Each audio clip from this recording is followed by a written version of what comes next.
So we know what's killing friendship. We know what it's costing us. But how do we actually build the kind of depth that lasts? The relational cross gives us a little bit of a structure here. So I haven't talked so much or too much about the book, The Scow Method, Your Guide for Total Being Fitness, which is out now. Cheap plug, whatever. But I haven't talked too much about it. But there's this one chapter in there that I wrote that deals with relationships specifically, right?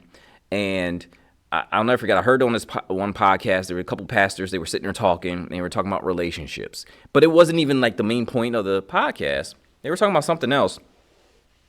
And the one pastor said he puts his relationships on the cross, and he kind of gave a brief explanation. But then that got me thinking, because then I was listening to something else, and then there was like, what are your circles of friendship and all this fun stuff. And I'm just like, man. And the more I thought about it, the more this idea came to formation, right? Like, so I thought about the relational cross, and that's what I talk about in the book, the relational cross. So putting all your connections, all your friendships, all your relationships, every single last one of them on the cross, right? You're smack dab in the middle of it. But there's different circles, different levels of friends along the vertical axis and the horizontal axis, right? And I'll talk about those really quick. Like at covenant level, and there's not that many people, right? There's only like 1 to 3 people. These are your straight, like I call them, like I love to call them ride or die people. These are my ride or die friends. These are my homies. We're locked in 100%. Don't even have to doubt it. They know everything. So at this point, like covenant friends, covenant friendships, that's what I was just talking about, a few minutes ago. This is what I'm talking about here. They know everything and you see them regularly, right? This is where the true richness of relationships and friendships, this is where it is. This is where, right here, where these people know you on a level that very few do, right? Now you go out to the next, circle, right? And that's called your close circle. That's 5 to 10 people, right? You have regular interaction, you have a shared life, but it's not as deep as covenant level. They don't know everything. They know some things though. And they were there for you and they're with you as you experience even more things, right? And then you have the outer circle of people. The outer circle, they're all like casual. They're just acquaintances. That's all. Right? You see them every now and again. Hey, what's up? What's up? And you keep it pushing. You know of them, but you don't know who they are. Right? This is where it is in a lot of corporate stuff. But that's not to say that they're not valuable. They're still valuable. It's just not where you invest most of your time. Most people have 50 outer circle connections and 0 covenant level friendships. Let that kind of like sit there and settle real quick. 50 outer circle people. Outer circle people, they're acquaintances, casual connections, people you don't really invest any time in. But 0 covenant level friends. Ouch. We're in trouble. we're in trouble here. So how do you build real friendships, right? You want to go for, first and foremost, proximity. Start communicating with the people around you. Start talking to the people that are near you, right? And if there's no people near you, then you got to get out. That's it, right? This tip is based on geography. Just get out. Go out somewhere, right? And don't be so concerned about, interacting with people. I know that gets some people real uptight, just going outside and interacting with someone, but it's like riding a bike. you just got to get used to it. Do it, and you don't forget how to do it. You just, you might feel a little nervous about doing it again. Shake the rust off. Go out there. Go talk to people. Or what's the phrase they like to say? They like to say, go out. You got to go outside and touch grass every now and again, right? So there it is, all right. But and when you do that, you also want to get to a point where you have something going on, like a weekly thing, like weekly dinners or bi-weekly, I don't know, game night or something like that. I don't really know what people do anymore, right? I'm always, yeah, well, whatever. That's a different story. But it's like, whatever that is, it has to be on some type of like schedule. You have something that you're building up that you consistently do, right? With that friend or with those connections, with those people who are not even deep friends yet, but you're trying to get them to that point, right?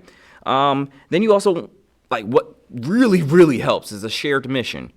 You maybe build something together, serve together, right? This, especially for like church people, churchgoers, right? That helps out quite a bit, right? But one thing that's like what I've noticed over the years, or I just noticed in my life, was that some of the strongest friendships I had were built around that notion. They were built around a shared mission, but like a shared purpose, right? That's one thing, right? When you're going out there trying to build relationships and friendships, you want to get it to a point where you're working along someone for a common goal, not just for convenience, right? That's where a lot of like strong bonds are forged, okay? And it's not even just around like, let's just say like, hey, look, I like sports. The next person likes sports. It's not the same thing.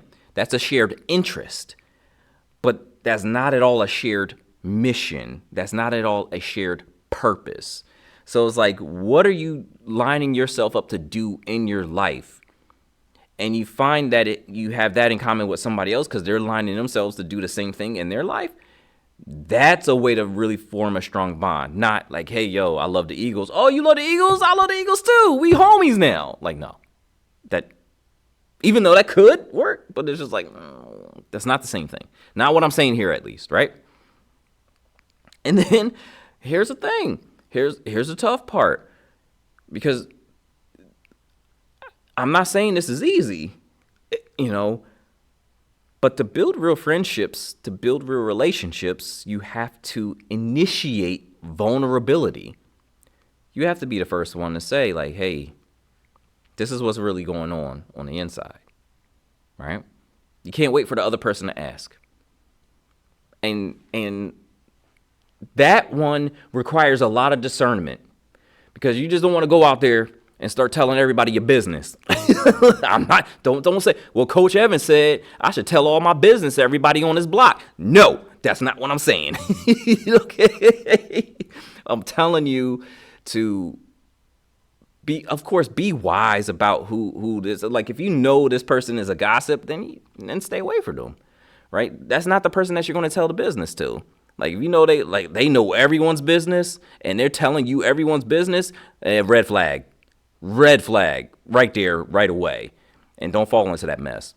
So, you also tend to build a sort of a bond through conflict.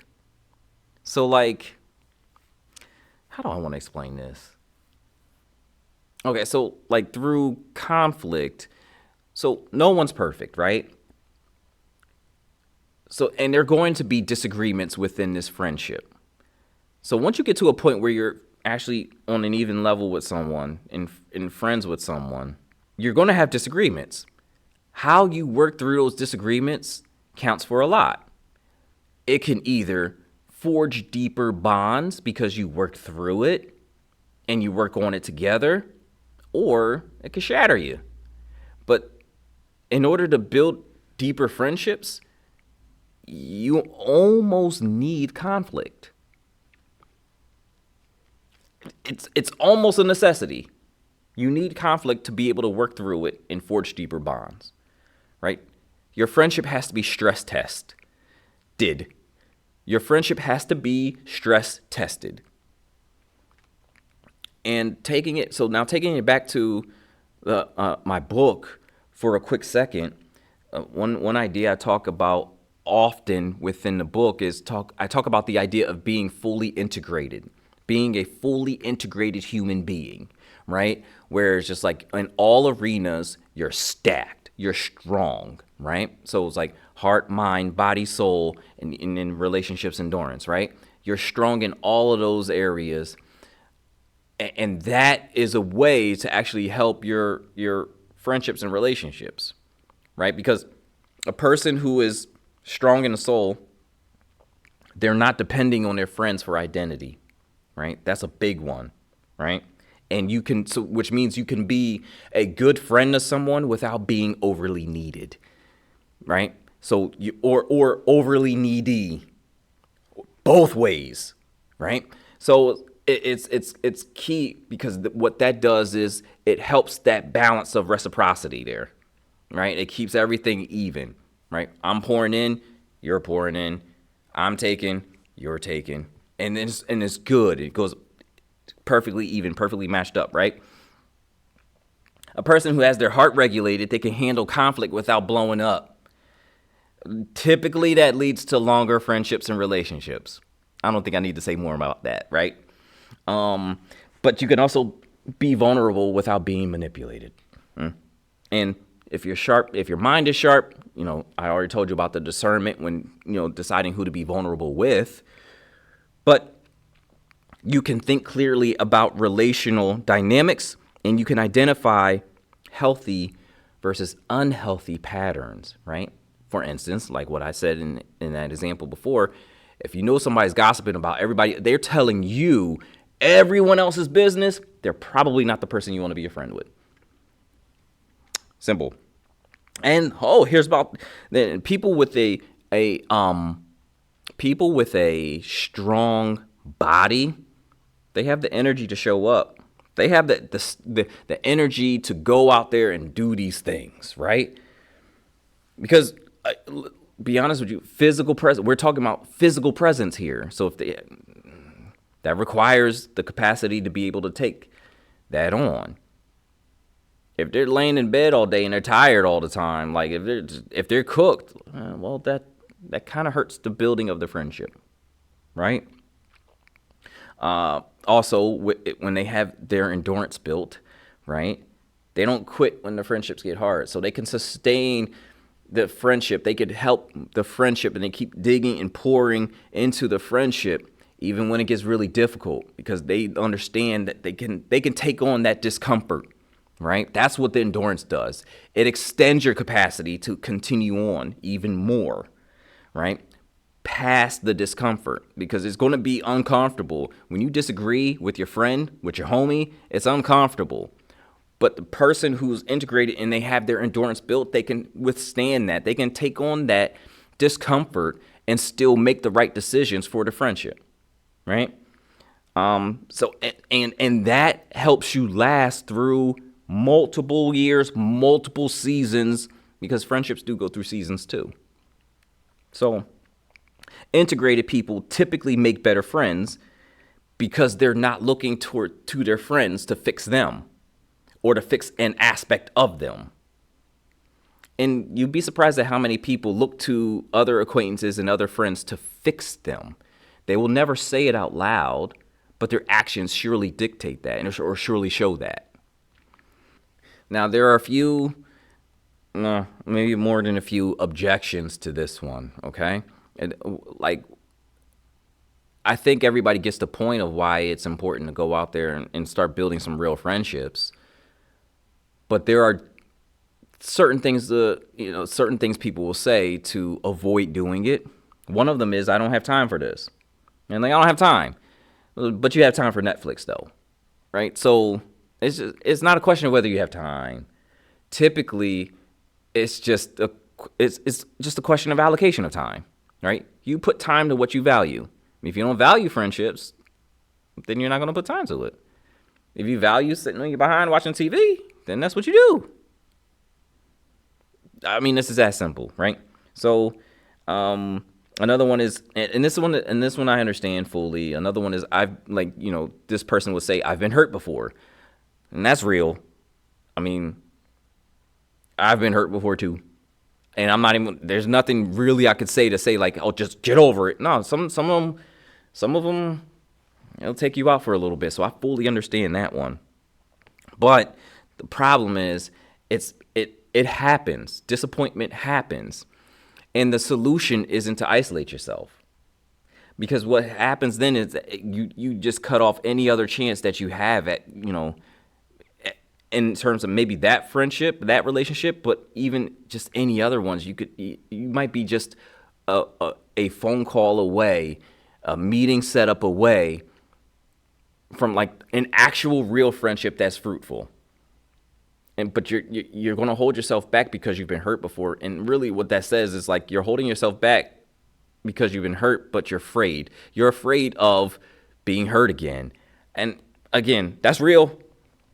It happens. But again, the problem is, and this is where we need to build up that endurance, that strategic discomfort here.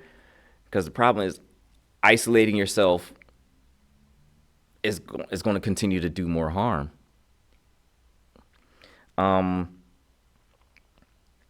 With that, like, again, I repeat, use discernment, right? Be cautious about who you're vulnerable with, who you decide to, say like, hey, yo, this is my friend, this is my homie, right? Not everyone is safe. Look, I can tell you that straight up. But there's still some people who are.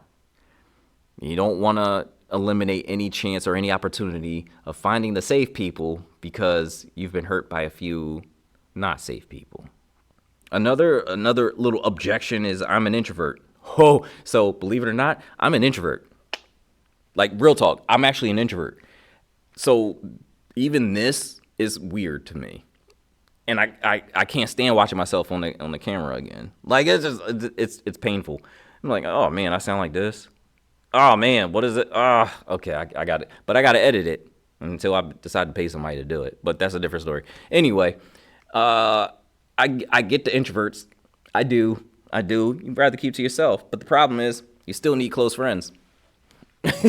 And you gotta end up being. You have to be vulnerable in some way. You have to spend time in some way, right? You just need to make sure, especially for the introverts, that you recharge differently. Okay? Because those interactions will wear you out. Full stop. So you need to make sure that you, just as quickly as you, not quickly, but just as you plan the outings and the connections and all that fun stuff, plan the times where you actually are by yourself so you can recharge.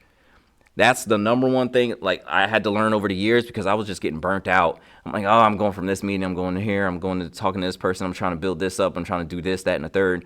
I'm like, I'm tired, I'm cooked, I don't feel like doing anything. And then you're no good for anyone, right? Introverts need to recharge.